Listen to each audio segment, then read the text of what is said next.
இன்று உங்களுடைய சிறப்பான நிகழ்வில் என்னையும் பேச அழைத்தமைக்கு என்னுடைய நன்றியும் அன்பும் வணக்கமும்.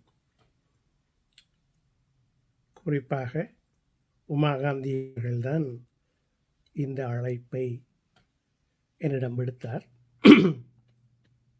அவருக்கு என்னுடைய நன்றிகள். என்னுடைய இனிய நண்பர் குலசபாநாதன் தொடர்ச்சியாக இந்த யாழ் பல்கலைக்கழகத்தினுடைய இந்த விழாவை கொண்டாடுவதற்காக அந்த மலருக்கு ஒரு கட்டுரையை அனுப்பும்படி கேட்டிருந்தார். பல்வேறு உடல்நிலை குறைபாடுகளாக அதை செய்ய முடியவில்லை. ஆனால் இந்த உரையை நீங்கள் எல்லோரும் ஏற்றுக்கொள்வீர்கள் என்று நான் நம்புகின்றேன். தமிழ் மொழி கல்வி, தமிழை நாங்கள் புலம்பெயர்ந்த நாடுகளில் கற்பிப்பது அல்லது தமிழ் மொழியை எப்படி நாங்கள் ஆழமாக வளர்ப்பது என்பது பற்றிய ஏராளமான கருத்துகளும் நிலைப்பாடுகளும் இருக்கின்றன.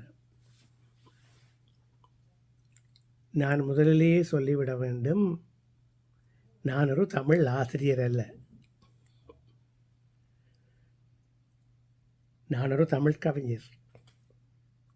தமிழில் பல்வேறு வகைப்பட்ட ஆய்வுக் கட்டுரைகளை எழுதியிருக்கின்றேன். தமிழ் மொழியை மிகவும் ஆழமாக கற்ற ஒரு தமிழ் மாணவர் என்று தான் நான் சொல்ல முடியும். தமிழை ஒரு பாடமாக அல்லது தமிழ் தெரியாதவர்களுக்கு தமிழை படிப்பிக்கின்ற ஒருவனாக அல்லது தமிழ் மாணவர்களுக்கு தமிழை கற்றுக் கொடுக்கின்ற ஒரு ஆசிரியராக நான் ஒருபோதும் இருக்க கிடைத்ததில்லை. அதனை நான் உங்களுக்கு முன்னே சொல்லிவிட வேண்டும். எனவே நான் இப்பொழுது சொல்லப்போகின்ற இந்த தமிழ் மொழியை புலம்பெயர்ந்த நாடுகளில் எப்படி வளர்க்கலாம், மேம்படுத்தலாம் என்பது பற்றி என்னுடைய எல்லா கருத்துகளும் சிந்தனைகளும் நான் ஒரு சமூகவியல் பேராசிரியராகவும் அதே நேரம் ஒரு தமிழ் கவிஞராகவும்